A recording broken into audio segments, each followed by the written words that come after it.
Hello, guys, and welcome back to the Happy Hour podcast. We're joined by Alex. How you doing? Hello. Stevie. Hello. And the king of podcasts himself. It's Joe Rogan. Mr. We wish, man. We wish. I mean, me too. I'm not going to lie. Me too.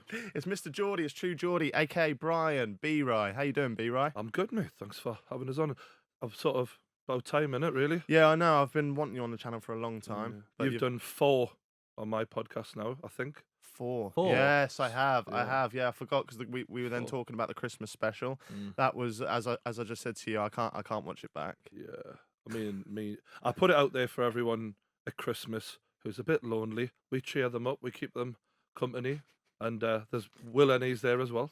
So, He was in there, yeah. Somewhere. no, Was that your charity work inviting Alex Oh, on? we got so fucked though, didn't we? It was not good. Yeah, my brother watched it back on Christmas Day, and he would just like laugh and look at me like as if I was a nutcase. I just remember that there's just a meme come from that, you meeting Rafa. But I will be honest, yeah, because I don't really follow the memes online. I'm not telling the story again. No, I don't want You to. sound like a grandmother. I don't follow the memes online. But like with like this beans thing you say, I literally have no idea what you're going on about, and Yeah. like I still don't know who like iNabber is and stuff like that. We had But- him on the podcast. Don't know, did we? No, I literally went. I had to listen through that whole podcast to edit it to make sure it got out on Christmas Day. And I never take anything out. Mm.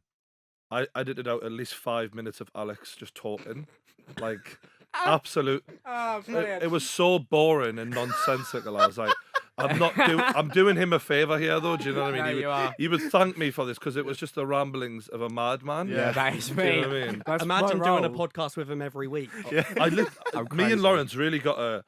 We chatted afterwards. We were like, "Fuck me, that Jack's a miracle worker, isn't he?" Sorry, is, mate. yeah. Sorry. It's charity it's work. great. It's charity work. Make a wish. Yeah, Keem hammered me because Jesus. we called you our friend on Yes, no, I saw. on a True News, and Keem was like loving the show, True News, and then he was like, actually, changed my mind now. You've Many called me your reasons friend." not to have me back on What do you again. think? Do you like Keemstar? I do like him. Yeah. I understand why people don't because he's sort of like the bad guy, but I admire what he's built in Drama Alert. Like a lot of people slated him for it, Mm. persisted with it, and ultimately everyone else has followed suit and done similar sort of Drama channels. yeah. Really, I mean, yeah. you do it in different. We all do it in our own way, but Mm. ultimately he was the one who's seen that kind of content was gonna bang first, really, or one of the first people to do it. So, Yeah. but as a bloke, like I understand he ruffles a few feathers, but I kind of like him. So I've never met him, so I don't have a personal Yeah. experience with King. You hate No. him. Yeah, You can't I hate say- him. yeah, But don't I've sit never on the met him. fence now, Alex. Do No, not sit on but the fence see, now. everybody always says to me when they meet him, they always go, "He's a lovely guy in real life, but I hate him on the internet." And I go, "I only get to deal with him on the internet, so how do you Yeah. think I feel?" I do enjoy your sort of beef with him, though. It's It is fun. funny. Mm. Yeah, It's I like enjoy it. it like good beef requires 2 people who are like perfect polar opposites. You know what Yeah. I mean? And it's great. Maybe we could see you do the old Yeah. YouTube boxing sometime. I've luckily still got my hair. You'd That'd get be quite kills. the matchup. Just slide that one under Yeah. there, little dig. I think he's a silly little twat. This morning, obviously, I don't know when this is going to go out, but I'm sure we'll work it out. You done a pod with old Ricky Gervais. How'd that go? It was good, mate. Bit intimidating. Yeah. Like very rarely I feel like that. Yeah. But with him, it's like, oh, you're a fucking god to me. You like so Yeah. you have to put that to one side, and I think I did that. I wasn't 100% Right. myself. Mm. So there's a few people who I've had in the past where I think I'm annoyed at myself because I'm like I wasn't 100% there. Yeah.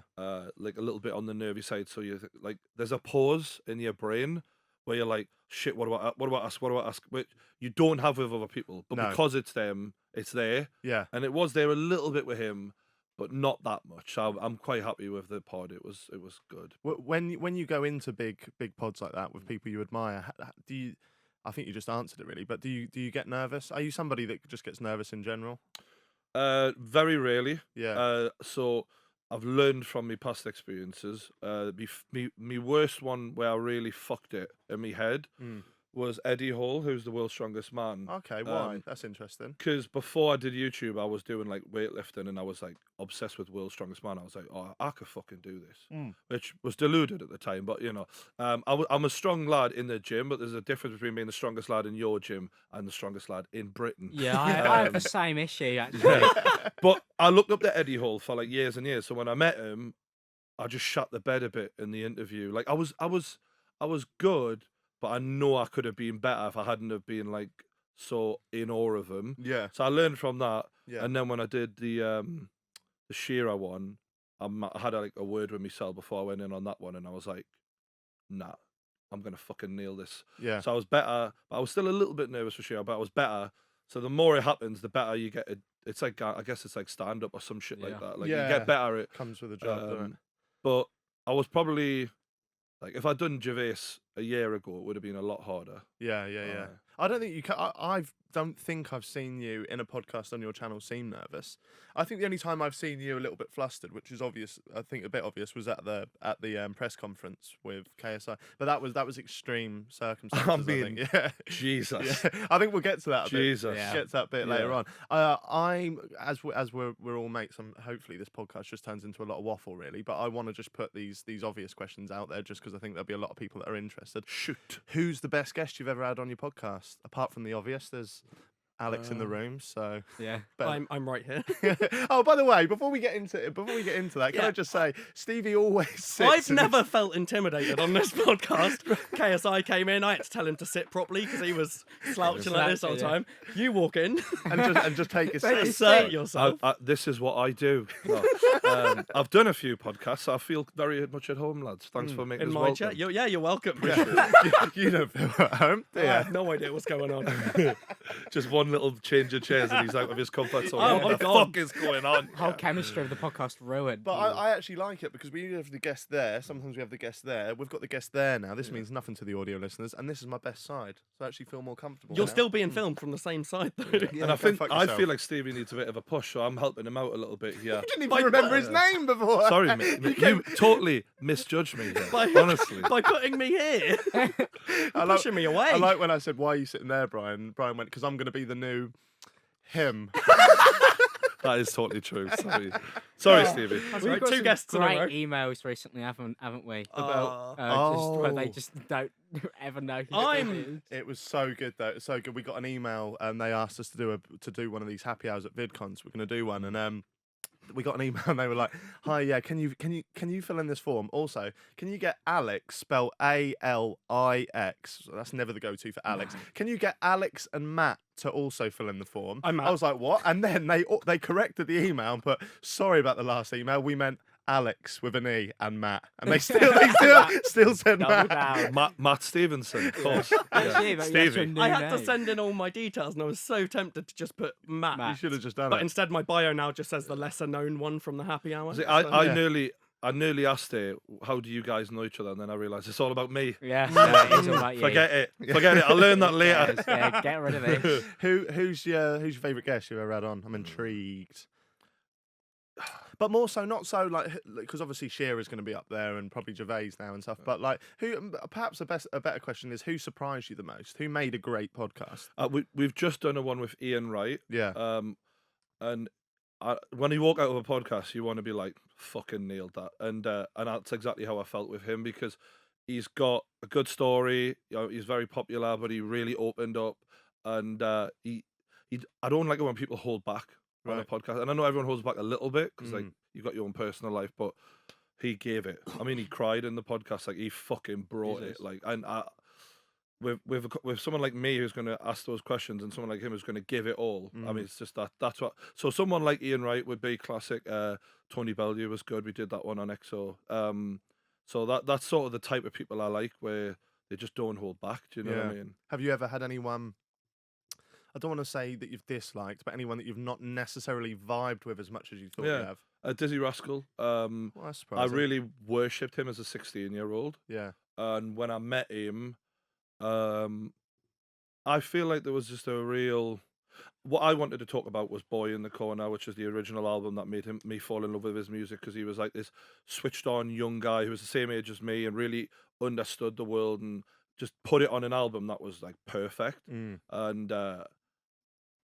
he wasn't who I thought he was going to be. Like, he was a bit of a chip on his shoulder, because I guess because people idolized that album, and now he's on the. I think it's fair to say he's not where he was in his career. No. And there was a few times where Lauren said something that got to him or annoyed him, and he got a bit, I wouldn't say aggressive, but just a bit of an attitude about him. And I thought to myself, after the fact, I thought I wish I could redo that podcast, because there was a point where I would have probably said, "Do you know what it is? Let's just fuck it off. Should we just call it a day, mate? See you Really? later." Really? Yeah, that was the most disappointing podcast I've ever done. Fucking hell. Yeah. What, just because of how he was? Yeah, he's just, I don't know, like, you can be fucking famous, Yeah. and to me, you should treat everyone with a bit Oh, of, for sure. like, you're coming to promote your new album. Yeah. We're asking you questions because we're fans of you. Yeah. And he just came with, like, this whole, the media's the media, and, like, Mm. I don't know, I think he just misunderstood us a little bit. Yeah. Yeah, do you think he misread what you do on YouTube? 'Cause obviously I don't know, he just had he's not happy with himself for Yeah. whatever reason, and it came out in the pod. But he was the first musician I've had other than Robbie Williams, who was a bit more like having a mate on, because I knew him quite well before we had him on. Well, you were sat in his fucking house, mate. Yeah, like Yeah. he was lovely. Yeah. So you go from lovely Mm. to that situation where it's a bit combative. I think in my head I was like this is a good name to have on my podcast. Let's just smooth. I just kept the ball rolling, and I see in the pod it was like bringing a plane into land. Do you know what I mean? You just Yeah. want to nice casually cruise us in. Whereas in retrospect, I wish I'd nosedived that fucking plane at the floor and said, "You're being a cock." Do you know what I mean? Brilliant. Fuck's sake. How do you maintain the relationship between, obviously, when these people are coming on your podcast, you want to keep them close and you want them to feel comfortable, because ultimately you're not necessarily a journalist just trying to look for that story. But on the other hand, those stories do help make a better show. Not like you're going to go and just clickbait the worst parts of their life, but how do you dig for them hard hitting questions without necessarily being that cunt, that old school media Yeah. cunt? I think there's just a way of talking to people that makes you. When you're a journalist, I think that's the advantage of not being a journalist that I've got, is I was just brought up on how to talk to people even though people knew me for being a fucking ranty idiot on YouTube. Like in me real life with me mum and that, she just taught me how to speak to people. So when it come to having those conversations, I just went into what I know. So ultimately, I relax people a lot more than what I feel like when you're talking to like a newspaper guy or whatever. They You know they're always trying to trip you up. You know they're always looking for that title. Whereas I'm just looking for a conversation. And if we get something where, for example, with Ian Wright, he opened up about his private life and all the problems he'd have. It's really nice when someone trusts you with that information Yeah, and is like, definitely. there you go. Like, well, I'm sharing my story with you. You're worthy of that, because you hold back. Do you know what I Yeah. mean? Like with Yeah. certain people, but he didn't hold back. So I'm very grateful for that when they do that. But it's all about making them know that you respect them enough that if they're not happy with what's said, that they can change that at any point. So, Yeah. like for example, with Logan, he didn't trust anyone when we did the podcast Right. because he'd done an interview with who's that fucking YouTuber who does all the New York fucking drone footage and shit, man? Casey. Yeah, yeah. He'd done an interview with Casey where, according to Logan, Casey being like, yeah, I mean, we can have a chat. And he'd set the scene to be a different kind of interview. He'd sat him down and then he just went for the kill. Right. It's a really weird video, that. I mean, Yeah, it was an remember it. awful interview. He didn't hit And the I'm right a huge, I respect Casey. Like, some of his work is amazing, but it was a shocking interview because Casey was just being like having a go at Logan, and Logan, as any 22-year-old kid would, just closed off. Yeah. And I realised watching that interview, like, I need to make this kid feel fucking comfortable, even after everything I've said about him. So I just had a private chat with him before we went into the podcast and was like, look, I've said what I've said about you. You know, I don't agree with what's happened, but I don't want to have a conversation with you where I'm just fucking hammering you. You're closed off and we have a shit fucking interview. Yeah. You need to trust me and I need to trust you. We need to try and make a good podcast. So Yeah. it's being a person to these people. And I think that's Yeah. what journalists lose. Yeah. They become fucking so analytical and like. It's when we had JJ on last week, I mean, I spoke to him and he summed it up perfectly. He was like, I'm a human being. He's like, make mistakes. And I was like, yeah. I was like, so one thing that I know a lot of people who, especially if you have gone in on somebody online and they meet them, and a lot of people feel like they can't treat that person like a human because like they've critiqued them. So they'll just be really mean. And it's So like, that's it's like you can so it's be like the Lawrence human with situation someone. with Robbie, also on TV. Lawrence's point is, yeah, I shit on your content, but I haven't got a problem with you personally. Like, and I think that as a YouTuber, especially, you need to separate yourself from your content and who you are. Like, so we all make mistakes, we all make shit videos or Yeah. whatever. So shoot, Yeah, if you go around walking around and you see somebody you may have critiqued in the past, and your first mind, because you're so insecure about stuff you've said, is to be like, I have to tell them that I don't like them to Yeah. their face, then you're not going to build up the respect that you're looking for. I mean, nobody will actually care about your criticism in the end No. because they'll just think you are a cunt. Unlucky, Jack. No, because that's the thing. I've got some, and this isn't me blowing my own trumpet, but I've got some, and I can't because I've tried, but I've got some big YouTubers who message me, DM me support, but they will never do it publicly because they know that can damage their reputation, and that doesn't offend me. Like, I know that they can't be associated with that kind of content. Do you know what I mean? I So- understand it, yeah. but they came for us the other day, didn't they? Did you see that guy from Us Fan TV tweeting about us? DT, yeah. Yeah, I can't Because remember. Will stoked the fire, didn't he? Was that Will he was on about with the Lego guy? Yeah, Lego man, and then he went in on Cam, didn't he? Called yeah. him, I like- mean, I think to be fair, DT's been hammered that much that he's entitled to say some stuff back. to Yeah, be yeah, fair of to him. course. I Yeah, find yeah, it yeah. funny. Yeah, yeah. I saw it as more like he's just going back because people Yeah. gone at him. So I didn't look at it and go, DT from Arsenal Fan TV really hates Cam Kirkham. No, I- Yeah. I don't think he gives a fuck. I think it's about knowing who's playing the game and who really can't take criticism. And I think that's Yeah. I'm still learning. I'm still having to make sure that you pick the right person because sometimes I've had messages back. You know what I mean? On if I've used someone on True News or whatever and took Yeah. the piss, where people just can't hack it. you know what I Really? mean? Yeah. Fucking hell. What? I just want to quickly go back to like having someone on that's not necessarily ticking all the boxes. Mm. As a fan of your podcast and someone Mm. that's watched pretty much every one you've done, Mhm. one I found particularly awkward was the relationship between you, Lawrence, and Dapper Laughs. Yeah, yeah. That was really weird, and I couldn't pinpoint why I found that awkward. But I then obviously read the comments and stuff, and I don't want to let the comments change my opinion. But they were saying that he had some kind of animosity towards Lawrence. Did you get that vibe when yes, you he was did. you s- Because I remember Lawrence used to just always use him as a. He used to always make jokes at his expense, like 10 Yeah. podcasts in a row. Well, so Lawrence criticised his content in the past. For me, I didn't even know who Dapper Laughs was, so I'm just a guy on the. But also, this was very early on in the podcast, so me and Lawrence were still forming what we are as a podcast. We're having someone like Dapper Laughs who's a really divisive person, and we're just trying to make an interesting podcast, an interesting conversation out of a guy who his career is fucking dead. Let's be perfectly honest. But how he killed his career was what was the interesting thing about funny. it. And actually, to be fair to the guy, I did think he got a bit of a rough ride, and I think he's actually an all right guy, but he's just made some bad decisions, you know. Haven't you But- met him? I mean, yeah. 'cause I had that story, didn't I? That I Yeah. told you. Well, and you're the then- reason he came on because you were on the week before. You mentioned Dapper Laughs, and he contacted us, say, "Let me on, and I'll have my say." And it was more a case of it was like, "Oh, we need a fucking guest. Go on then." Yeah. Um, but because my story I told about him, right, I was 100% true, right? I had no reason Yeah. to bullshit this, yeah. And then because I felt like he'd personally fucked me off big time, personally. oh, you because- had. because I had stood by him through the whole downfall of Oh, Dapper Laughs. Through the What, whole when you did the turtleneck and sketch everything. When I with did him? the sketch, Yeah, yeah, yeah, you and, told me and, about and I kind of felt like, and I'm not putting myself on a pedestal here because this is back when I had fucking 1/8 of the subscribers I've got now, so I couldn't really single-handedly help save his career. But I felt like I was holding out an olive branch and going, "Come on and do this," and he completely just threw it in my face. So when he then, I think I can't remember exactly how it was because it was a few years ago now, but I think Lawrence or someone said he was coming on to have his say, and I thought to myself, and I will be completely honest here, I shat myself because I thought, right, I've just said some stories and opened up about personal stories that he's done to me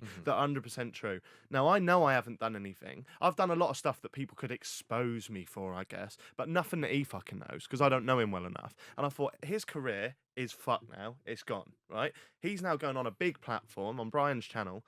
He could say anything right now, anything. He's got nothing to lose, like anything about me.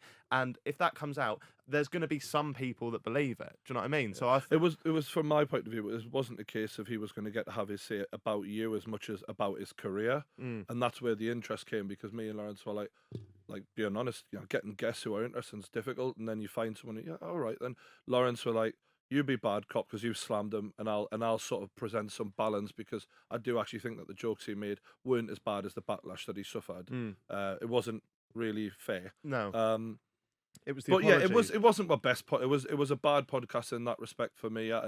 and I wouldn't have done it if I could. There's quite a few podcasts that I'd just be like, yeah, tick that one off, Really? scrap it. Yeah. Is it almost like when you were starting out, you climb that ladder of trying to build that sort of backlog of guests so you can get to that top one. But what I feel with you now, I don't know if you agree, but because you've had Shearer on and you've had Gervais on And you've Jack, mate, 4 times. Yeah, that's when Where you know do you go from here, that's when you Brian, know is you're the scraping the question. barrel. Yeah, where do you go next? Well, how do you go from having these massive guests to then going, okay, we'll have like some average YouTuber on, Aye. like yeah. But I'm quite happy with that though, because do you not mind? no, yeah, it's like entertainment is going to change as we go. So it's like I like variety. Like one thing I think I'm good at on YouTube is I can turn my hand at a lot of things. Like if you put me in a sketch, I can do that.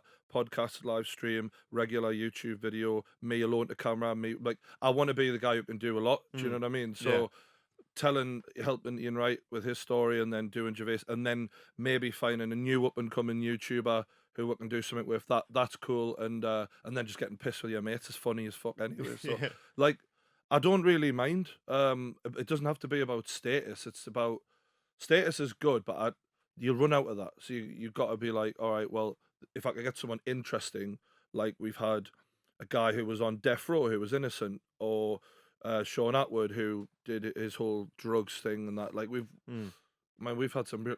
I want interesting people as much as I want. I don't want to. If I wanted celebrities, I'd go through all the fucking shit cunts on bloody I'm a Celebrity and all that Yeah. crap. You know what I mean? It's not everything, is it? I think one of the most interesting guests you've had on, and I mean I should have written it down, but the name escapes me. I know we've spoken about it a few times. The undercover cop. No, the Nick Garris. Yeah. Nick Garris. What do you think of him?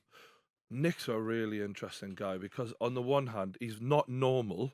So when he talks, there's a bit of you that like you're sitting there like fucking hell, my mind's blown. But then if you did 23 years on death row for a crime you didn't commit, you wouldn't be normal. Do you know what I mean? So I've seen him on. I thought we got a good podcast out of him. It was great. In fact, it was in my head. I'm looking at Joe Rogan like, all right, I don't want to be Joe Rogan, but I'm looking at everything he's doing right, and I'm trying to learn from that and how I can use what he's done. And one of the things he did was he gave us some great stories from people we'd never heard of before. So with Nick Yaris, to me, that was like amazing to have that kind of story on the pod because it sets the tone for what I'm trying to create over the next few years. But he broke down and he was quite emotional, but I'm good with that. But when he went on Rogan's podcast, it wasn't the same. I think he got lost a bit in it. And he's sometimes had so much of a story that he goes through the gears and he's telling it as he knows how to tell it because he tells the story for a living, basically. Yeah. And when he gets emotional, I think there was a lot of people questioning on the Rogan comments. Is he true? Like, is it real? That sort of thing. That's exactly what I thought. When I watched your one, I enjoyed it, and I thought it was eerie, but it was intriguing. It didn't seem like bullshit. No, on mine, no, it didn't. In my opinion. But when I watched it on the Rogan one, it was pretty much the same story. Obviously, there was a few more sort of dark elements added to it from stuff that had happened since your one. But I just felt it come across really, really fake, which I think leads me on to. You do a good podcast with someone, whoever that may be. Let's not say friend. Let's say like these randomers that come on that have great stories, like Charlie the poker player and stuff like that. Obviously, you sometimes have them back on for a second one if it does well. You and as somebody who does podcasts, when you see these people off camera, they sometimes share a little bit more, or they'll give you that little bit of information, that little golden nugget, which would make really good content. How do you find the line between, because we've probably been told stories from YouTubers off camera who are our mates that we would want to share because it would bang views. Millions of stories that I think would change the way most people look at YouTube. Exactly. And I will never ever be able to tell. No, we can't tell them because they're our friends. But do you feel? I think there's the way YouTubers live off camera. I mean, people wouldn't believe it. No, you have to keep it off because they're in our line. And but it's like success breeds everything that you would imagine, and when there's I don't think ever in the history of entertainment, other than maybe rock or rock and roll or whatever back in the day, has so many young 20-year-olds been so rich like so quickly and not being ready for it, you know. No. So people can imagine what the fuck's going on off camera. Do you know what I mean? But how do you take those to people that you don't feel as much loyalty with, like these one-off people that come on? How do you take those little bits of golden nuggets that add to stories off camera? How do you balance that between? I'm sure there's stories you want to tell. You might know stuff about Nick Yaris we don't know, but then do you feel almost too much loyalty towards them because they've come on your podcast? Would you prefer to tell stories and stuff like that? Like, I think you naturally, as people, we know. You get a good idea of who's a good person and who's a cock. yeah, And I think based on that, I just make me judgments there and then. Like if someone's been nice to me, like Nick Yaris, for example, who's always been lovely towards me, yeah, I'll always be nice to him. Do you know what I mean? yeah. But if someone is a bit of a dick, Mm. then you'll say whatever you want then, won't you? Fair. Okay, cool.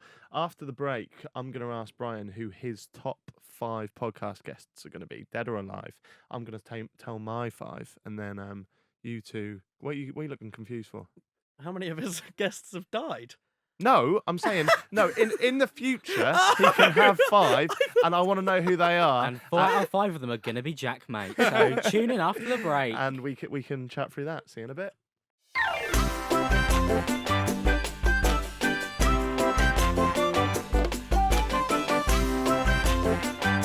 Hello guys, welcome back to the Happy Hour podcast. We're all still here. Brian's still here. Still in Stevie's As if chair. we'd leave. As if we just get up and go after the break. I was debating. Stevie was never here. I can't wait to watch the next episode where Stevie's in his rightful place once again, like just delighted with himself. And you'll see Lawrence here as Yeah. well, so it's even better. Lawrence No, Lawrence is a is bitch, so gonna- he won't have the balls to take this chair. He's gonna walk in and go, actually, I'm gonna have that one. Stevie's And You chair. know he's going to tell him to as soon as he leaves this room And now. yeah, but I reckon you'd tell Lawrence not to sit there. But fuck off. Yeah. Right, Brian. 5 dream podcast guests, dead or alive. Okay. And obviously, if they're on your podcast, they're not. They won't be a corpse. So I'm removing anyone I've had. Yeah. So I think probably Gervais would have been on this list. Okay. So he's knocked off now, ticked off. Number 1, Joe Rogan. Yeah. Because he's sort of the reason I decided to do it. Yeah, that's a really good shout. Best podcaster of all time, in my humble opinion. But why though? Like, because as somebody who, and don't get me wrong, I do enjoy his podcast, and I do watch the odd one.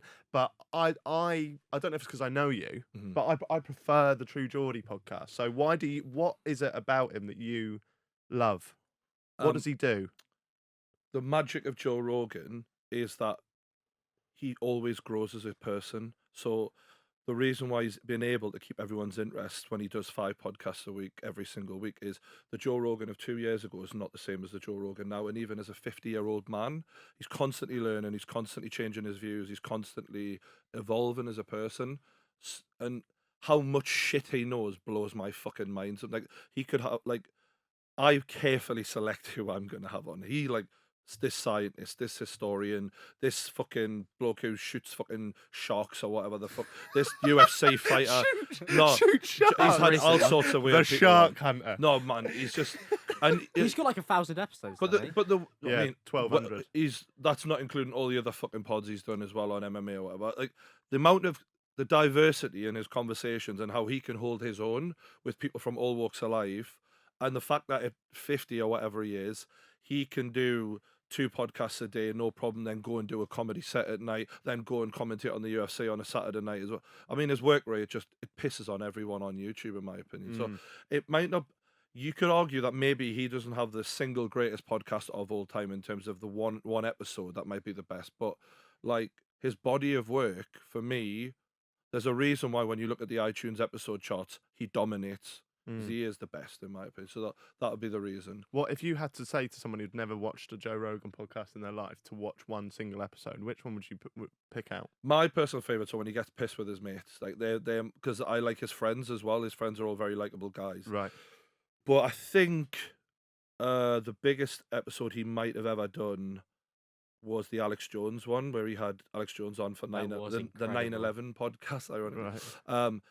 And he's just a logical guy, and he questions things, but in the right way, and he sits quite in the middle, and he's just a cool guy to have a laugh with. But the reason I like the Alex Jones ones is just because they get a conspiracy theorist off his tits and he spouts loads of shit and it's fun. Yeah. It's you know what I mental. I can't watch anything with Alex Jones on. I can imagine. how I much of find one him like. hilarious.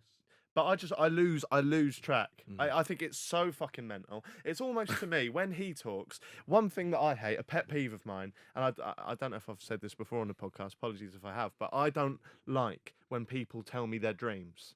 Right, I don't fuck it. It pisses me off because like someone will go right, and when I say someone, I mean Fiona, but I'm just gonna right, but I'm just gonna get no. shit for this. Yeah, You're but- becoming like Gervais and Jane now, isn't it? Oh, In no. 10 years, we're going to be hearing all about Fiona with a picture of here's her with her friends. Huh? Nobody there. There's no Yeah. dreams, just an empty picture. When you say dreams, do you mean like when they're asleep dreams? Yeah. Or dreams for the future? Yeah, it's not Okay. like she comes to me and goes, "I really want a promotion." I go, "You're a cunt, grow up." But no, Shut no, the fuck up, Fiona. That is exactly what I thought you were talking No, about. I mean like someone will come to me, like my mate will say to me in the pub, "I had a dream last night. It's mad. You won't believe it." Oh, and I'll mate. be like, "No, I will believe it because it's a dream." Men don't like.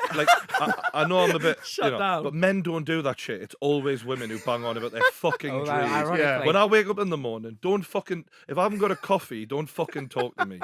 Coffee first, then I'll listen to your fucking dreams. well, All that's right. your dream, I'll tell you, it's Two shit. sugars. But they'll go like, "Oh yeah, there was this llama." And it had wings, and I was flying on it, and we went to Home Bargains. And she'll be like, "How mad's that?" No, it's not mad. It's a It's dream. not mad because it's a dream. When that actually happens, tell me, and I'll be like, "Fuck me." Why does this relate to Alex Jones? Because I'm really confused. Because So there's a conspiracy theory about llamas. No, because I feel that when I listen to Alex Joe, the reason I can't compute with dreams is because it's so random. It's like, well, anything can happen. We have the documents. Yeah, I think Sorry, I think he chats so much waffle that I lose track But of it. he's been deplatformed, as they say now, because he basically accused the people who were involved in the school, was it the school shootings and Yeah, that, one of of being them. actors and it's not real. And I mean, he just took the absolute piss with all of this crap. you know what I Yeah, mean? yeah, no. I think you'll always be heavily against anything like that because you don't like things that can't be real anyway. Like you won't even watch a film if it couldn't happen in real life. Nah, it'll piss me off. Yeah. That's why I hate Game of Thrones. You hate superhero things. They- The only superhero you like is Batman because he's just a rich guy. Yeah, Like, yeah. so anyone coming at you with something that is My- unreasonable, My you're gonna favourite hate it. superhero film was Kick-Ass because they It's ain't just got a no random powers. They're kid. just trying to be it. Yeah, yeah. I hated that new one with the purple frog and the glove. Thanos. Frog. Purple frog. he not a and a Thanos frog. is a purple I don't know. frog. I don't really watch superhero films that You much. remind me a bit of Thanos, actually. Batman. That's what I watch as well. Yeah, that's not a bad shout. Yeah. I think where Second on the podcast, Yeah. Batman. we... yeah, let's get back to the question. Bruce Wayne. That's a realistic one. You're going to get angry at him for his dreams. I'm fuming.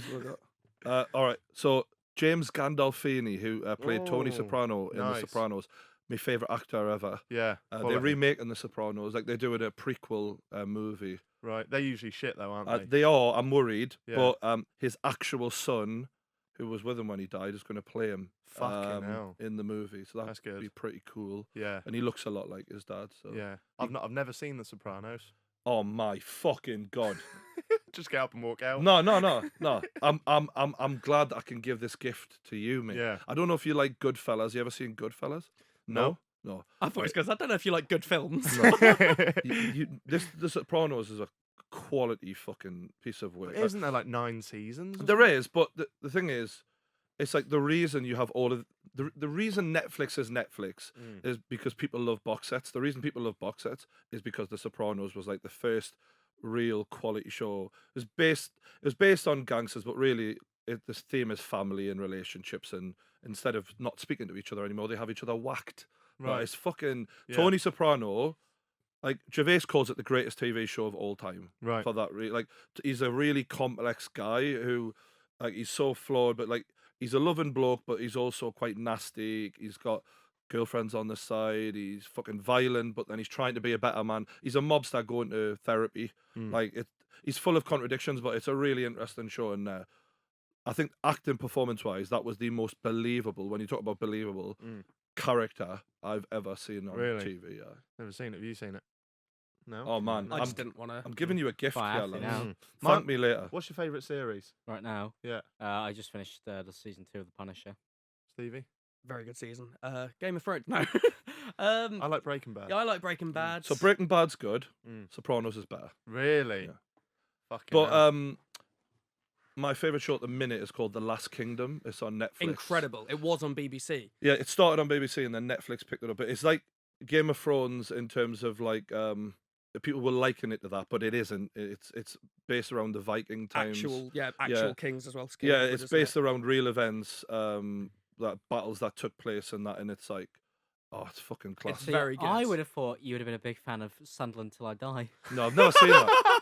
It's Oh, good. have you not I seen just that? can't sit through that. Every time I see that Generally, on Netflix. really, really interesting. I like that documentary. I learned a Was it lot good? about. Yeah, I learned a lot it's about good. how a football club is ran, and also it made me hate footballers. Yeah. So What did you think of Jack Rodwell? he's a cunt. No, I'm the only one that doesn't think he was. Why? What was the tell people The the context, deal about it? The context, right? So obviously Sunderland Football Club had just been relegated 2 years on the bounce, so they went from having this big budget in the Premier League to League One budget. And Jack Rodwell, when he was in the Premier League, had signed, and I'm going to get the numbers slightly off, but round about a 5-year contract on X amount, 80k. It was 60 60K. grand a week for 5 years. 5 years. And there was no thing in his contract that meant if they got relegated that he was. So the they only had player, to pay him the Yeah, 60. He's the the whole only time. player who didn't have a clause where his contract would be half. The other ones You got need to get halved, the yeah. point, Alex, man. Fuck off. This is where we cut it all. It's fine. Wait till I get to Rafa. Fucking hell. Shut up. He's not But, involved, thank God. So what they do is on transfer deadline day in League One, 2 years on, they say to him, they call him into the office and they say, "Look, Jack, can you leave the club? Can you just terminate your contract? You're a good player. You'll get signed in the Championship, and this will really help the club." And he comes out and he says, "I'll think about it." And then you got the owner sat there going, "I really fucking hope he makes the right decision here." And then he just says no. And everyone on Twitter's like, "Jack Rodwell's a cunt." It's like, no, they've offered him this contract. If somebody said to you, "Can you be unemployed, please? Because it's really going to help this company do that has agree. more money than you," I'm going to go, "Fuck yourself." I No. agree if it wasn't for the fact that he didn't do an entire newspaper piece because he played 0 games in the Championship. Yeah, but then pretty much. Tevez did the Because same. He refused to play in the Championship. He wouldn't play. Goes to the press after the club go, "Come on, Jack, like at least like fucking play. Like we need you to play if you're on 60 grand a week." He goes to the press. He goes, "I'm in the form of my life. I'm so fit. I just don't get any opportunities at Sunderland." And then they go to him the next day after he does this newspaper thing and go, "Well, can you play then?" And they have a camera in the wall in the area where they all do medical after training.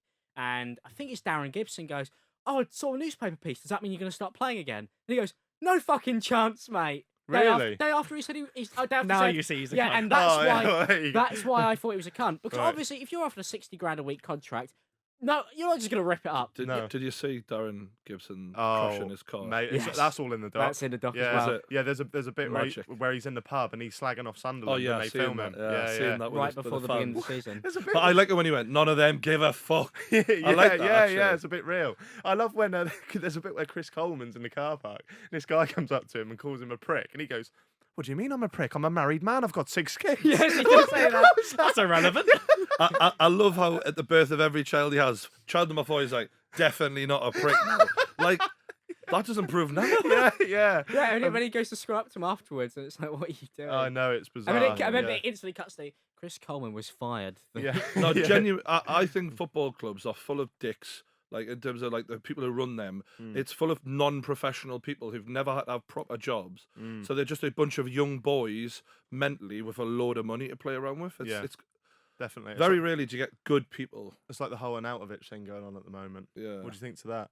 What's the crack currently? Because He just he signed a new contract, didn't he? I thought he was going to leave. We just lost 4-2 to Wimbledon in the cup, Big game. which he didn't want to play in. Like he could have played because he's not gone anywhere. Didn't play. He said he wants to go to China, and I quote, "to win cups." Right. Then Money. he says, "Oh, now I'm not going to China. On Friday night, I'm not going to China. Saturday we play Wimbledon.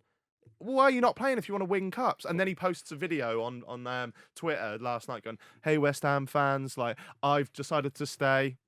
Well, I don't No know, one wanted to. Yeah, no one put the big bid in, and now he's like, "I'm devoted," and he's just signed a new contract. He's just another bell end, isn't he? That's it. Everyone's just going for money. Let's go back to your third. I bet you never thought it would take this long to answer I don't 5 mind. people. I mean, I'm not. It's not. I don't know. We'll see how good of a listener. You've got me on the podcast. I like. yeah. I'd like to have Eminem on. I liked his Ooh, interview that'd series be that he good. recently did when he dropped the Kamikaze album. Yeah. He's a bit of a dark character. He comes across quite sort of bit of a geek, but I like that about him. Like you can tell he's obsessive. Yeah. But the thing is, he doesn't. give a lot, and I feel like if you could like break that barrier down and find out what was really going on in his fucking head, it would be There'd be a lot of stories there. it'd be an Probably be interesting. good for him. To be fair. Yeah, yeah. I feel like what you were saying about how was it? Was it Dizzy Rascal? You were saying about how he's almost a bit sad now at his own predicament. I feel that would be Eminem a little bit. fully. Yeah. That I feel like definitely just by came listening to across. his new album, like half of it is about him going, "I'm really sorry that the last one was shit." Yeah, Yeah, no, everyone he hated that. He though. doesn't like what he makes being criticised. It gets to him, and that's why he lashed out at so many people. I think. Yeah. But to me, that's mad because it's like you're Eminem. Who gives a fuck if you made a bad album? Like, Yeah. How He would does you- apparently. He really cares. How So- would you prepare for an interview like that? Because you'd need to think that if you can't break him down, you're probably going to get another Diss shit track. interview. with Eminem, I've literally he was my first like album I had when I was like 11. Mine was Curtain Call. I had the Marshall Mathers LP, and I remember That comes quite late. I remember being 11 years old and listening to Kill You, and he starts off, I was just a little baby boy. Mama used to tell me these crazy Yeah. things, and like you're like, what the fuck is this? Like straight away, and I was just hooked basically. Corrupted you from the off. Yeah, what like this is what amazes me is when I see what YouTubers are putting out who are like appealing to young kids. I'm like, wow. When I was 11, I was listening to Marshall Mathers LP and like shit where he's talking about like killing his wife on the album and like Yeah. and maybe laughing at like South Park. Mm. And Yeah, that then I weirds me see out. the kids these days are watching that little lass with the fucking bows in her hair, and I'm like, JoJo Siwa, yeah.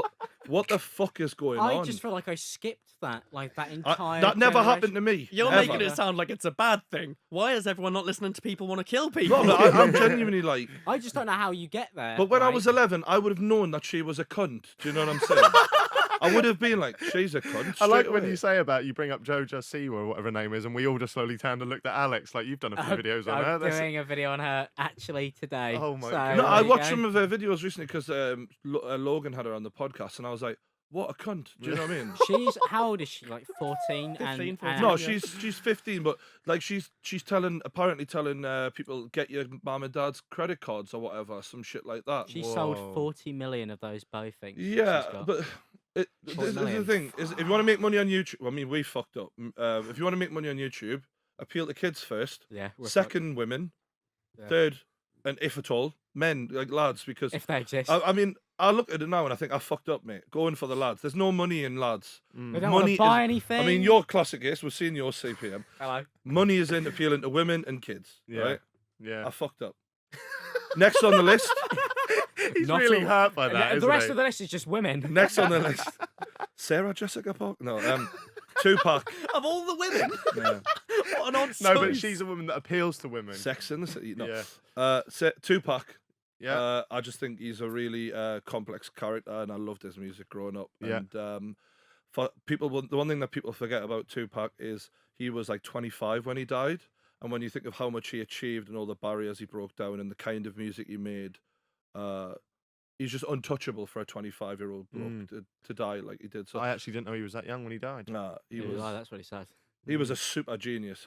But he had so many parts of his personality where, like, he could make a song about how women need to keep their head up when they're being left as single mothers. Then he could make a song like "fuck all these bitches." Yeah. So but I like that. Like when people have a go at me, like I say one bad thing about a certain type of person, they're like, "Oh, he's a fucking misogynist." It's like, well, how could I hate women? Me mum's one. Yeah, there we go. Sorry, I've just been with fucking Gervais all day. All right, You've become and last, brave. Conor McGregor. Depending on the future, Yeah. we'll see. Yeah, because he's going for a bit of shit at the I minute. mean, yeah, his life is interesting right now, but he's a fascinating character. Oh, definitely. Yeah. Definitely a good subject for a podcast. I think a good 5 shouts. Who would Alex, yours be? I've got. Have you got your 5? Yeah, number 1 would be Bo Burnham. Number 1 on mine is Bo Burnham. Bo Burnham is Fucking hell, that's fucking weird. incredible. That's the And we guy. didn't confirm. I'd No. love Bo Burnham. Second, Bo the lass Burnham. who sells the bows. So all the bows. Yeah, get all the bows on. Yours No, would just be mine num- memulous, Will.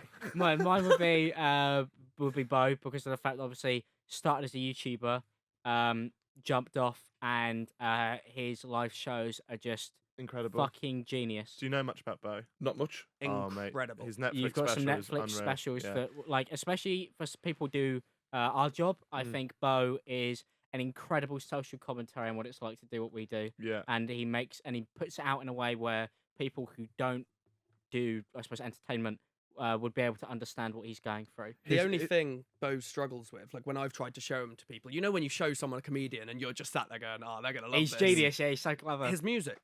Some people get put off by musician comedians because obviously a lot of his stuff is songs. He'll sit and And play generally, piano. that is not a good combination, is it? As Yeah, well? like you got Tim Minchin and him. Like I other, think they're the only other two than that that, you can really kind of pull it off. I don't like that geezer that goes on fucking 8 out of 10 Cats, sits there with a keyboard in the corner. yeah, like things like that. But Bo Burnham pulls it off in such a good way, and he takes the piss out of the songs that he's doing as he does them. He does songs about like. I feel that repeat Bo stuff is Burnham has obviously incredible. got so much shit going on in his head. He's so depressed because he knows he has to perform because that's all he's good at. So he has to go, look, I make these silly songs for you, but you can tell all the while that this is all he knows, and he's got them emotional issues. And when he does that song at the end sounds weird, but he imitates that Kanye West song and does the Pringle can thing, and then it gets really deep at the end. That is just so fucking powerful. That was one of the best things I think I've ever seen on Netflix. Yeah, so. that's why he'd be my number one. Yeah. And then I suppose number two, I'm not so sure. I'd probably go for somebody like Frank Lampard, purely because of the fact that Are you fucking joking? I go for Frank Lampard. Why? Why not? That's a very dull This is such choice. a weird show. I go for Frank fucking purely- Lampard. Purely because of the The fact that Derby County manager. no, well, honestly, not That's because how of you the look fact at him. Ignore his career. Just Derby County. Yeah. I was Tell, I'm the a only big interesting Chelsea story is that fan. time he fucked those birds on camera and I at that, and he won't even talk about that, so that's pointless. I just think it'd be nice to have a chat with somebody like that because he was a big part of my childhood. in I'll terms tell of you the growing up. one story I remember about him while we're on him. When his mother died and he played and he scored that day and he got on his knees and pointed up, I thought, like he got to us a bit there. Do you know what I mean? So yeah. fair play, but He's just something I'd be interested in because he was such a clever guy, also do football and kind of like the stereotypes around that. I wonder what it was like. you don't need to just. We all know you just like watching him play. That's yeah, fine. that too. Plus, you really want to know how Christine Bleakley. Do you know who lives. my Frank Lampard is? Like who Who? means something to me, but I don't know if anyone else Anybody would would like the care, podcast. We, yeah. We've got a picture of him actually, Stevie. It's definitely not. It's definitely not Shola. Shola Ramiobi, everyone. I love that he's eating an apple. Yeah, that's iconic. There we that. go. It's an apple. Yeah, I mean, there we go. literally, that was the best thing he did while at Newcastle, apart from score against Sunderland. I've seen his house; it's fucking amazing. I fucking hate him for it. My Frank Lampard, who I would love to interview, but I don't know if anyone else would enjoy it. Stone Cold Steve Austin. Just, Okay. It's quite an odd choice yeah, as well. I loved him when I was a kid. He would definitely play you in a biopic, Yeah. wouldn't he? Yeah, he would. I'd love to just sit and just drink beers with him. It'd be great. Mine would be who's, Ryan who's number Giggs. 3? Then it Steven Gerrard. then it would be no, it wouldn't Paul be. Scholes. It wouldn't be no. David Beckham. Just have them all in the room. Who was better, lads? Come on. yeah, it's just all of them around. Get rid of it. And they just take Stevie's seat. They're all sat there, all three of them. Got the real Stevie now. No, I'd probably go PewDiePie. Yeah. As being I had a fucking YouTube jacket, I'm a loser.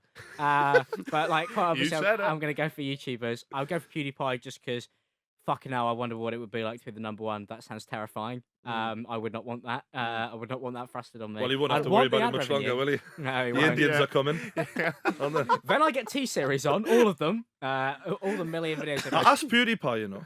PewDiePie would be a good Told one. us to fuck myself. Like, I mean, not in that way, but he was like, I'm not really a. He doesn't do I don't think much he enjoys it. socially. I never see him out much with people. Well, to be fair. PewDiePie was. I wanted PewDiePie to be me 100th. Really? Jake Paul ended up stealing that from him. Yeah. I bet he's kicking himself now. Well, did PewDiePie just say no? No, I just said, look, mate, I've got JJ Logan 100 soap, and I'd love you to be 100. But he was like, no, I'm sort of not really. He's a bit busy he's or a whatever. lovely guy, but that man is on a fucking grind like constantly. It's ridiculous. I don't think he ever leaves. Yeah, the house. I really rate him though. I do admire what he's done. Like he's a lot better than I ever thought he was when he was doing the game and stuff. His level of comedy is really high level. to be Yeah, fair to him. he was one of the first YouTubers that like followed me as well, which is crazy to think. I think I had like 20,000 subscribers. Was that on another James Charles vibe? Was No, it? it wasn't. Seen the videos? No, it was not on another. Seeing the James junk in that Charles trunk, vibe. I tell you. 4 and 5, go. 4 and 5 for Geordie, also known as Filthy Frank. Okay. Just because he's also done the whole leaving YouTube to do something else and become wildly successful. I think that's inspirational for most people. That's a And, good shout. Number 5, I mean, he literally just left England, but it probably would be James Charles, just because I think that'd be an interesting episode. Has he left Really? England? He I just thought left. you would have had him. No, he just left. Well, he can't, can he now? Because he wanted him. Well, no, he was He was hog watching, wasn't he? Let's be honest. I met him a couple of days ago. He was a very nice bloke. Oh, you actually met him? Yeah, And he didn't fuck you. Whoa, whoa, whoa, whoa, No, whoa! he didn't. Oh, you didn't get him on the podcast, but you got him on something else. No, I didn't. It was Oh, lovely. I wonder why you're so smart. Do you know what it is though? Do you know if I was gonna, as Logan said, join the other team, Yeah. James Charles would probably be one of them because he's a pretty boy. Like, He do you know is. what I mean? Yeah. And he's quite. I mean, get the money as well. Get the easy subs. If Yeah. I was James Charles' boyfriend, gonna get a good 10 million subs out of sound that. like you're I'd actually pick that considering. If you were James Charles's boyfriend, I definitely know who would give and who would receive. He'd be loving. There like, is I'll no tell way you. he's going to be giving it to you. He'd be Those loving. collabs Like. To be would be fair, I've incredible. fucked girls less prettier than James Charles. I swear to God. I So like if how he's they- interested, James, give us a DM. I guarantee if any of the girls hear this, they go, yeah, that's probably me. No, They if you know. stuck a wig on James Charles, he's definitely prettier than a few girls I've fucked. Without a doubt. Not even joking. That, put me on the lie detector. It's coming up true. Without a doubt.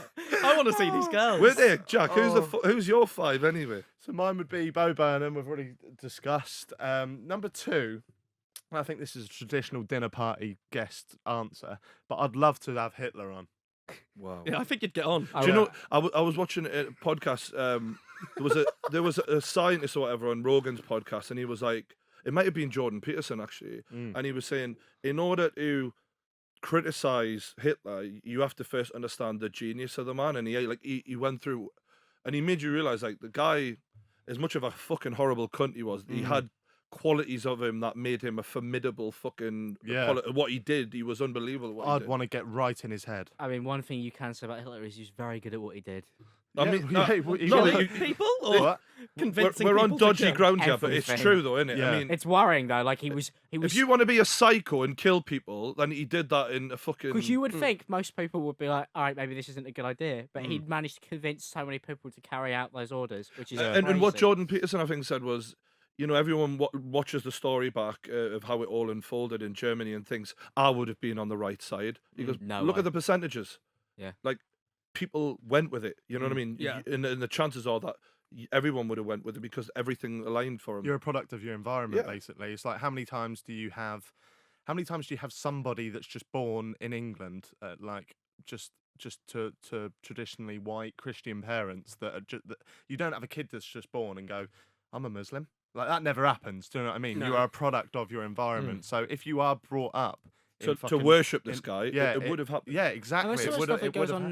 nowadays that people vote for people and they don't even know half the stuff that they're doing. It's like, And how mate, chances Donald are- Trump is in charge of fucking America. So And that's not- and the thing is the way people laugh at Trump is like the amount people take the piss out of Trump. Like the way people worshipped Hitler in that country is like 10 times what that. Oh, Yeah. definitely. If he was alive now, though, imagine the memes. Fucking hell.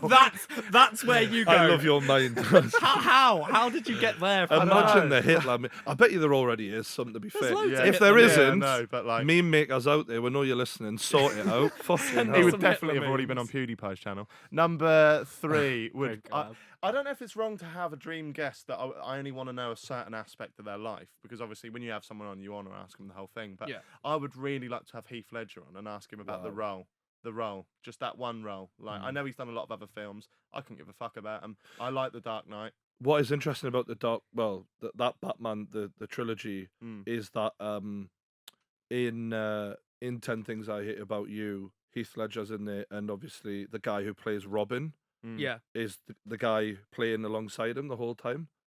Do you know that? So do you know the copper who becomes Robin in the one with Joseph Bane in? Gordon-Levitt. Yeah. Yeah, Gordon Levitt. yeah. He is in 10 Things I Hate About You with Heath As Ledger his friend, innit? as his Right, best okay. mate Become in there. friends, I yeah. haven't seen that one. Yeah. You've never seen 10 Things I Hate About You? Oh mate, Oh, mate, brilliant film. No. It's one for the girlfriend situation, and it really. Is If you it? sat down with a woman, I'll watch it yeah, with you. women love it. Yeah. Well, But, next time she starts talking about her dreams, I'll say I should put this film on. No, that'll shut her up. Yeah. But he Yeah, was so- he was banging one of the twins, wasn't he? For the Olsen twins. Was he? Oh, I think that he was heavily involved with one of them. Fuck me. See, yeah, I'm not going to sit here and claim I know loads about his life. I haven't even seen his films, but like most of his movies. I haven't even seen that one that you mentioned. But I would like just to ask him about that. And I've got a Heath Ledger tattoo, so I'd quite like to just show him that. Cool. D or 4 would actually be, and I think this is a recent one just because of what I've been watching on Netflix. But I would have loved to have done a podcast with Ted Bundy. I'd say that. It'd yeah. probably be one of my Have you favourites. seen I get that you. Have you trailer? seen the new Ted Bundy People are tapes? not happy. I haven't, but he was a fucking charismatic guy for what he was, and that is Yeah. he's interesting. Yeah. Have you seen the trailer that they just With released? Zac for the film? Efron, yeah. The Zac Efron film. Oh my god. 'Cause People are What's- fucking What's the new angry. thing then? What's about Ted Bundy coming out now? There's been a new film that is going to be coming out, which is about his life, and it's like, not the way Is they it a did recreation of his life with Yeah, someone playing basically, him? with Zac Zac Efron Efron's playing playing him. and But people. it looks like Zac It looks Efron good. fits the fucking part. You It's- wouldn't think yeah, it, it but looks he does good, fit the but fucking Yeah, people part. because he was a fucking pissed handsome, off. charismatic guy, wasn't he? Yeah. But it's pissing people That's off. why people are bad. angry Why because is it pissing them the off? trailer has like a high energy action movie music, Yeah. and it's like Wolf of Wall Street. Imagine that, but they've like done that, but it's Ted Bundy. That's But the- exactly what I thought of. But straight the away. whole point they've done that people don't seem to get is because that's how what it he was was. like. That's what you said on the He- way. Yeah. he was Yeah. literally. The reason he was so prolific and the reason he had so many women sending him letters wanting to be with him is because he was that guy. He was a very charismatic, good-looking dude, and that's what makes him one of the more interesting serial killers of the past. Yeah. Isn't it? That's what I said to Jack on the way here. It's a weird thing to say, but as a kid growing up, my brother loved horror films, so I always watched that kind of thing. There was a film called Ted that came out years ago, and I loved it. Seth and it's MacFarlane just about... voiced him, didn't it? Wow. And yeah, I love that film, and it's all about his life, and you see all of that. So when I see this new trailer, it just fits perfectly. Everyone's kicking off at it, but back in the day, he was getting these women because he could. Yeah, Yeah, they like, were yeah. like, to you're do. romanticizing what he's done. It's like That's I don't what think he did. I don't think they're doing that. I think they're going, this is what he looked like to people. Like he looked like he was an action man type fucking Yeah. bloke. Like They're saying, oh, they're glorifying him. They're making him hot. They're making him charismatic. They're making him funny. He was hot. He was charismatic. He was funny. They're not making any of this up. It's not fiction. This happened. And what I didn't know is that he escaped jail twice. Twice, yeah. Uh-huh. I didn't know that. And also defended himself. Yeah, as well, defended which himself. was, and he was probably of genius level intellect. Like, you know what I mean? He wasn't someone to just. I think he worked the guards quite a lot in the prison because there's a scene in the original film that I mentioned that he's fucking a woman in the canteen. In the prison, and the guards just protecting it, letting him do it, and then he escapes. When he was defending himself for the second time, he had already been charged of murder and got a life sentence, and then they put him up again for some older murders. When he was being charged, he used his moment in court to propose to a woman who was in the stand. She said yes, and then he managed to get her in the prison. He fucked her, and she had a kid, and he brought up the kid from the prison. So he started a family from prison. So he would be the perfect. The thing about psychopaths like that is part of their thing is they think that they're the most intelligent person going. That's what gets them the arrogance to think they can get away with the shit. Yeah. But the thing with him was, like, there was some truth in it. He actually wasn't it? was. He Yeah. was a slippery motherfucker. Well, he still never admitted to it, did he? Even when he died, he's always Wasn't kind there of... that interview though no, where he he did- looks he did. really Oh, like yeah. great, like he just looks fucking dishevelled and old and They all do it. ruined. Yeah. Like, yeah, I find a lot of serial killers quite weird because they just go with it until death. Yeah. Jeffrey Dahmer was one that he, towards his end, he just found Was he the one who chopped people up and put them in the barrels? The worst, the worst thing I And the think I dad read, gets up and screams at him in Yeah. the court. the worst thing I think I read that he ever did was he kept killing them, men. He always went for men, this one. He kept killing them and sleeping with their dead bodies again. Oh. But he realised that they were decomposing too quickly. What a bloody topic. Yeah. So one of them he didn't kill. He knocked out, drilled into his head and poured acid in to try and make his own sex zombie.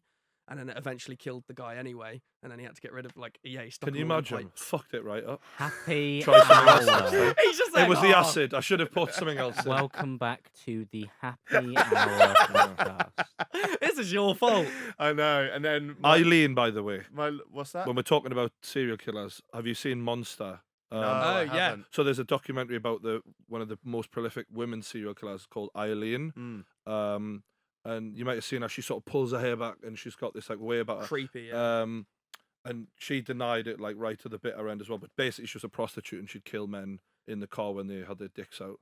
Really? There was one where she went to kill a guy, and he was like, "No, actually, I can't do this. I shouldn't be doing this," and she just let him go because she realised that he was a nice guy. Yeah. So she was doing it to men that like just wanted to fuck. I mean, prostitutes, like, they wanted to fuck. They didn't want it to die though. So it isn't. Yeah. But oh yeah. no, Yeah. we can't. We don't condone any of these people. Just quick message. Have you heard about Ed Kemper? Are we just gonna go on a little thing about Yeah, killers now? Mate, Ed Kemper's fucked, man, because he's like so articulate. He's a bit like, he's not good looking, but he's a bit like Me.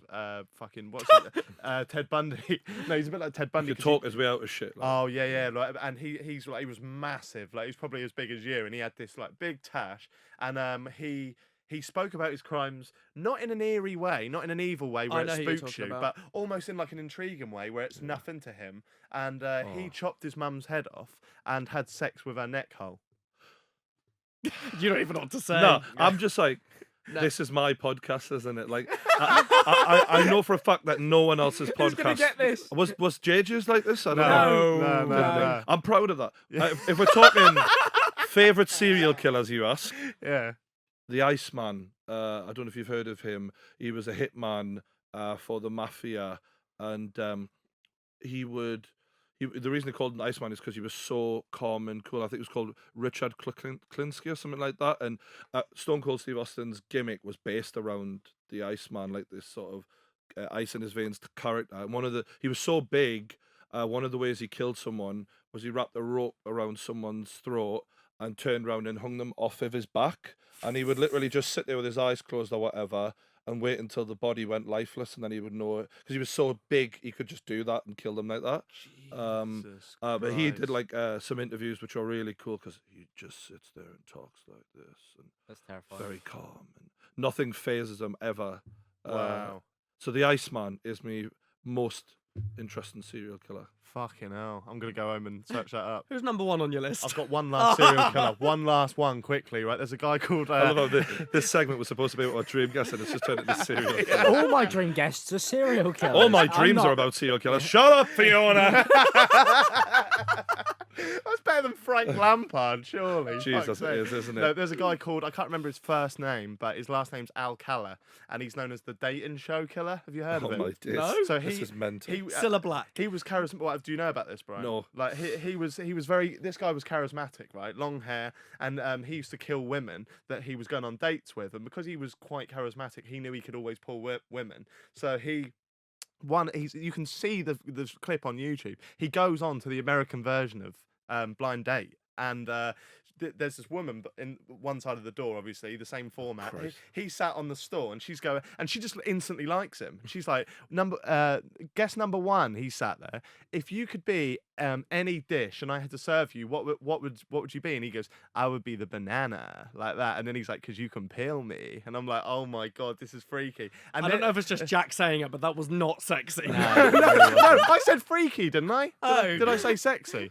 No, but I don't know if that you was just described weird. it. But then, yeah, she goes to him, what's your favourite time of the day? And he goes, nighttime, because it's the only time there is. And all the fun stuff happens at night. She picks him Oh my to God. go and on he a kills date, her. right? And then they go back and they're hugging. You can tell she's really into him because the other two guys were fucking ugly. And then they go backstage, and I read into it, and she refuses the date because she says he's instantly too creepy to her. And then he never killed her, but he went on after that to kill another 30.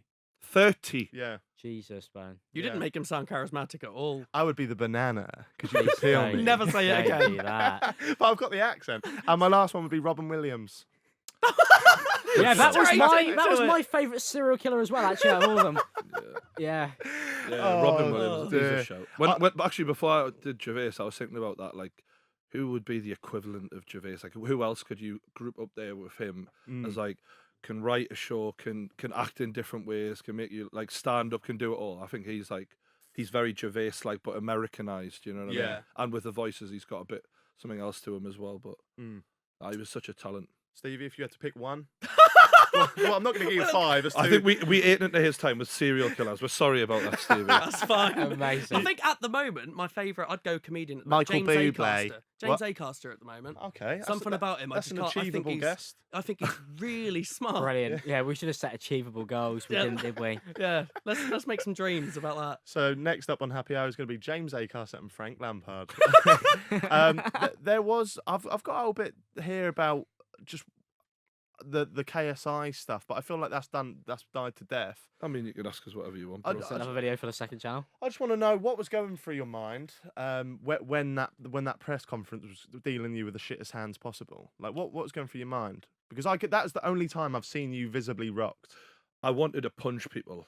I'll be honest with you. Like, I think I wasn't bothered about the crowd or anything as much as it was more about the fact that I had to ask the questions and I wanted to do a good job. But I realised that there was no chance of that happening at all. What was the first moment in your head where you thought, oh, this is going a bit south? Deji being on stage, to be honest with you. Deji, he's a bit of a performer to the crowd, and I think he was just on his own mission. Right. And I was on my mission, and my mission was trying to get everyone to put on a good show. And, you know, he wasn't listening. Jake was trying to help me out a bit, to be fair. And then when we got to the main stage, my previous feelings towards Logan, I just let JJ go, really. Yeah. I didn't get involved. I was like, fuck it. Do you and Deji have a little bit of beef then? No, we're fine. Yeah. Do you think that whole situation was just because they didn't understand? He just took advantage of it and just went with it, JJ, obviously. But, like, McGregor does it all the time, but McGregor does it in a way that he can still do the press conference. Yeah. But they ruined that I, completely. to be honest with you, I think at the end of the day, we have to accept it's amateurs trying to do a professional thing. Do you know what I mean? And I've watched hundreds of press conferences with UFC and boxing, so I know how the shit goes. But these lads, you know, I think JJ came prepared, but the other lads weren't really. They didn't know what the fuck they were into. Just to interject, because I did do a video on it actually. I don't think even if you'd have been able to control the crowd, everything, all of that you would actually have got anything out of Logan that day, purely because of the way that he played the situation out from that point onwards. I think he really, really wanted to go on that stage and look really sad, because his whole thing from that point onwards was, look, I'm a changed man. I would never do what JJ did.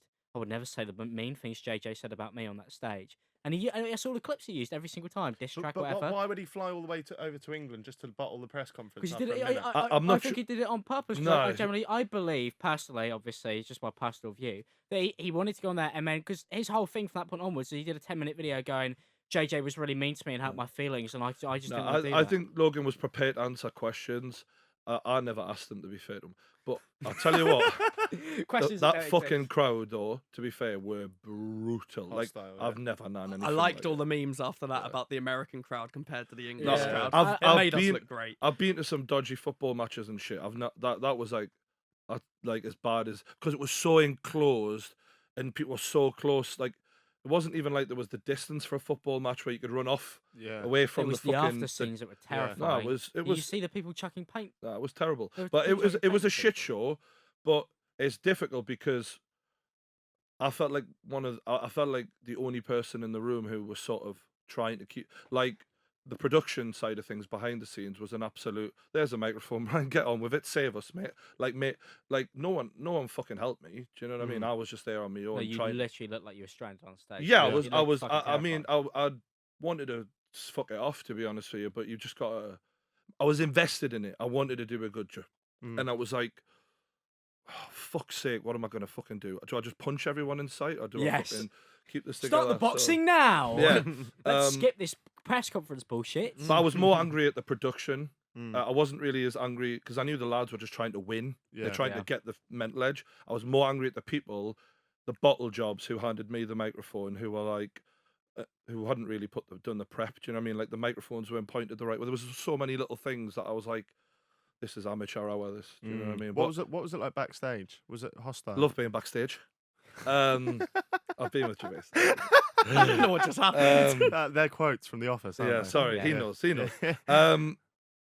It was, so when I seen Logan, because me and Logan hadn't talked anything out, and the last impression he had of me was, Oh, was that me- the first time you'd met him? oh, since? oh yeah, me calling him a Yeah. cunt was the last time Yeah. you'd seen that. You know what I mean? So that was awkward. For Did he come over to you? no, I just walked past him. I was like, nothing really. Do you know what I mean? Yeah. Like, but he's thinking, there's the guy who's just called me an absolute cunt in a video. I'm going up head to head with JJ, one of the best shit talkers on YouTube, and that crowd fucking hate me.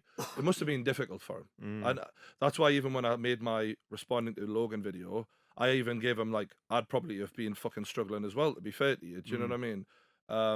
So it was a bit weird, and there was some posing going on. So, like, it's not just like JJ and Logan. It's the people around them who are trying to posture and trying to act like if anything happens, I'm You your saw man. I'm that gonna get at stuck the in. first boxing fight as well, didn't you? Because that was one of the things that interested me, looking at the people standing around the people involved. Because I look at those people, I'm like, you guys are fucking losers.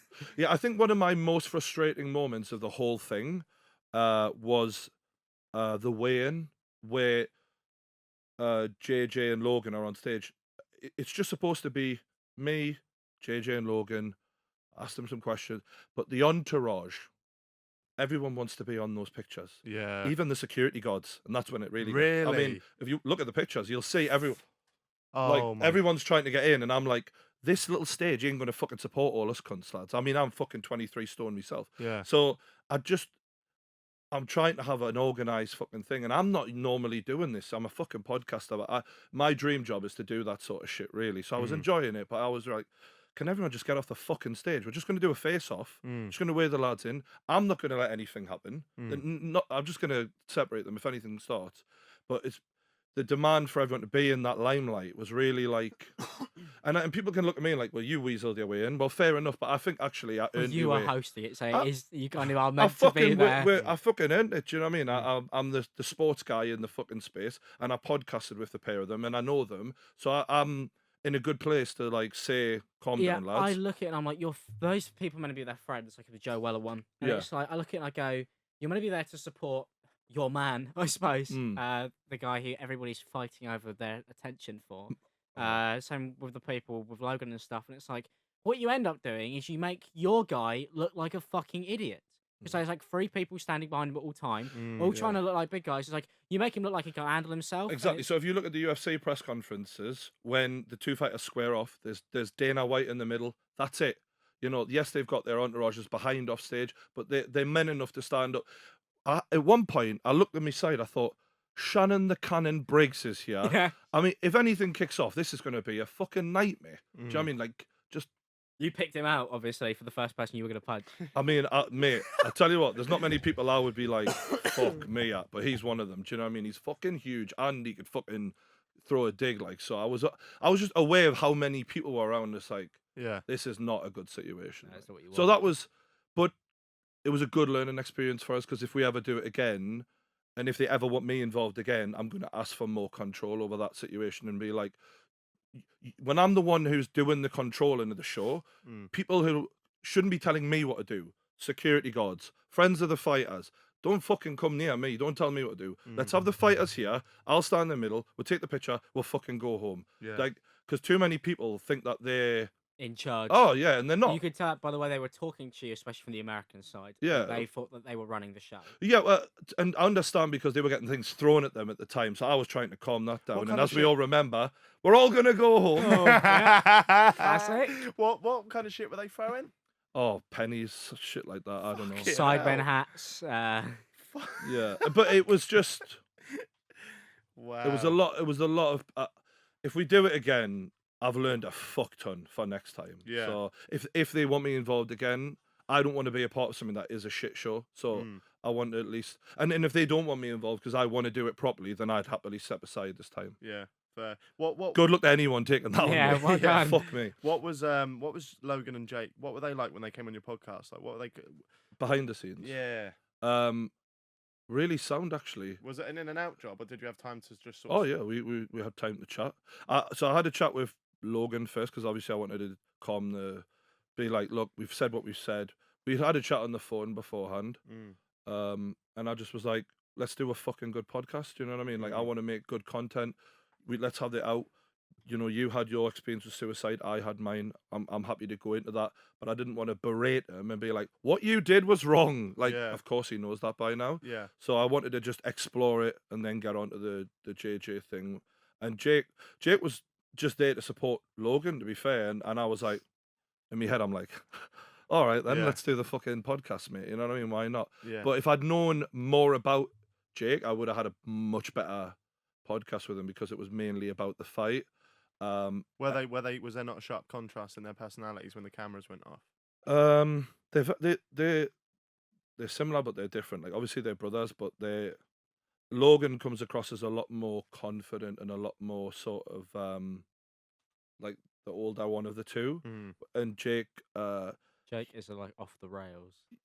Jake I just was sort of I noticed how much he would stutter and pause in the podcast like yeah, I guess he's still I mean that might be his way and maybe that's why his videos are edited like they are because he's so like what's going on like maybe that's why but in my head I was like I understand intelligence you can't just judge it off how good someone can have a conversation, you know what I mean? There's the guy's making 20 million a year for a they're fucking both reason. geniuses. Yeah, they get marketing. They get One of the what things they're that doing. upsets me is that people refuse to take any positives from the pools. Mm. I think that's really stupid. I always say to every YouTuber I've ever met when they go, "Who's somebody you look up to on YouTube?" I'll go, "Paul Brothers." Mm-hmm. Those guys are fucking geniuses when it comes to what we do as a job, and the fact that people will write them off for There's a difference anything between else. looking up to them as people and looking up to them I as look up, YouTubers. I don't look up to like, oh, they're great role models. No. I look up to them in terms of You people. you people in can my respect what business. someone's achieved without liking them. So like you take Keemstar, I've made for many example. videos on him. Yeah, You like, don't like Keemstar, but you can't deny oh, what I'm he's not going done. to sit here and go, Keemstar's put no work in because that would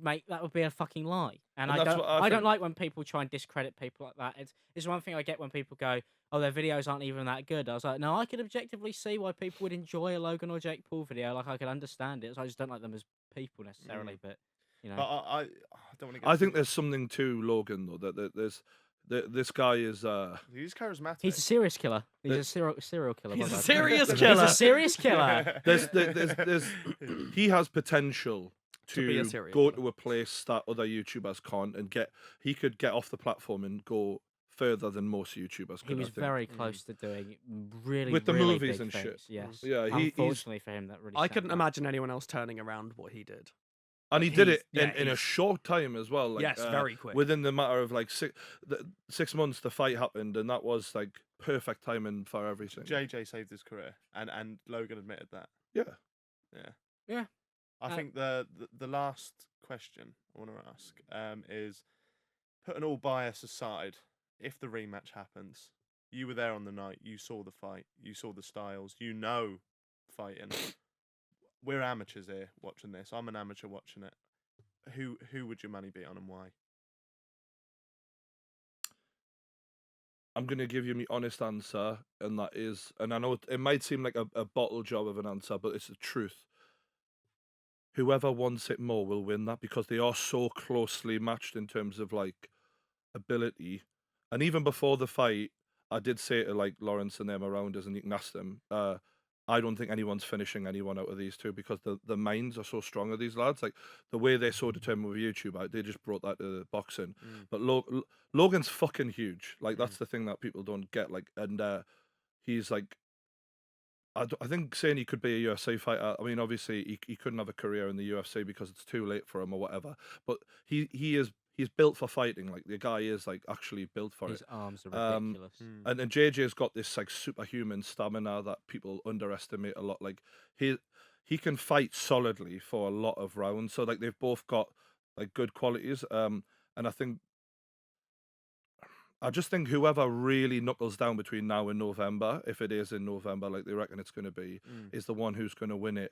But I think that this time we might see a finish for that reason. I agree. Because I feel like I've seen a lot of rematches, and what often happens is if the first one's really close, one of them is a lot more affected by it than the other one. So there'll be one of them afterwards who can live with that a bit more, and there'll be one of them who's really like, nah, I should have Based fucking. off of JJ last week, I would say JJ is the one who, because he said last week, which I was really amazed when he was telling us all the stuff he was. Yeah. Kind of look at him going like, "You sure? You sure you want to say that?" Yeah. And he was like, "I just didn't train hard enough." Yeah, I found Yeah. that really weird. Yeah, I was he like- said that he didn't put as much He work. was like, I didn't put as much work. He put as in more for Joe Weller than he did for Logan. So is when what he told us. I interviewed them both, and I interviewed them within about 3 days of each other, yeah, I could tell JJ was more confident than Logan, but they're both very believable when they sat in front of you going, yeah, I'm going to knock this guy out.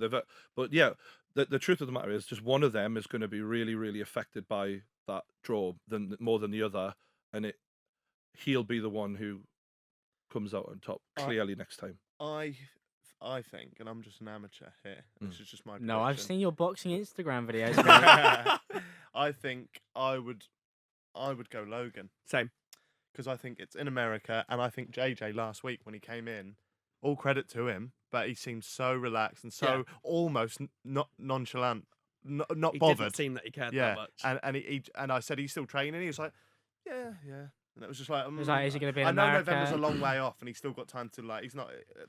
They don't even know the venue yet, though. I think he's almost. I don't know if he's almost thinking like Maybe I don't it's know what once it's going to it's be. set in stone. I don't think JJ wanted to lose in front of his mates In on his America. turf, and when it's the other way I don't. around, But the thing is, if that fight had gone on another couple of rounds, I do think JJ would have Yeah. finished Logan. Because he sussed him out. I watched that. Like you watched it happen. Like he But- felt Logan out. There's two ways of looking at this fight. For me, you can look at it like, well, JJ would have finished Logan if it carried on, but equally, if Logan had had more in the gas tank, would Logan have just kept jabbing all night and cruised to an easy decision? It's hard to say that, but I give credit one thing. If this was real, if they were professionals, JJ wouldn't have even been in the same weight class as Logan. No. So you've got to give credit to fact that he's still JJ going. Yeah. for having the fucking balls to go and take on a guy who is 3-4 inches When taller. I saw Yeah. Logan walk into the ring, from my point of He view, I looked at him. I turned to. I was sat with James Marriott, and I just went, I would not want to be in there. I was like, I really don't want to be there. I'm I don't know what Logan weighs, like 14.5 stone, some shit like that. I'm 23 stone, but in terms of frame, skeletal just structure, Fucking. Logan isn't that much different than me. Like, he's fucking huge. So, and he looks like he's carved from fucking stone. So Yeah. for JJ to go against him, all my fucking respect. Like, because a lot of people think YouTubers are pussies. You know, I think JJ's done a lot to like change that perception. Like, 100%. yeah, we'll get in there and fucking have a good go. Yeah, and I'm the other so lads, down. I can't wait. credit to the other lads who did it as well, in Deji Jake and Gibbo and Jay from TGF. They all They were good really went fights, for yeah. it, you know. Yeah. Like, there wasn't anyone on the night apart from like some of the other fights earlier down, but like out of those three main fights, they all were like, "Oh, this And is the a fight!" Yeah, The they're thing I really was going most for it. impressed by was the crowd. Mm. It was amazing. Because Mm. I mean, I turned up there late. I turned up there just when Jay's fight finished because Mm. I've been doing a meet and greet in Mm. Birmingham all day, and I turned up and everybody was so lovely. I got a lot of pictures of people who were really nice, and then when I was sat in there just looking at people cheering these people on, I almost thought, oh, I might give that a go next year, and I was like, no, maybe I shouldn't. Yeah. I would die. You would So die, you'd be you would. squashed. I would be Yeah, killed. I yeah. would actually not You can make. fight George. I'd still die. I'd be the first YouTuber to die in the ring. Think of the views though. If I die, Yeah, for me. 2018 was very much your year. You went from strength to strength. I'd say and you you're wrong, but smashed it was, to be fair. Where's 2019 gonna go? What's next for TrueGeordie?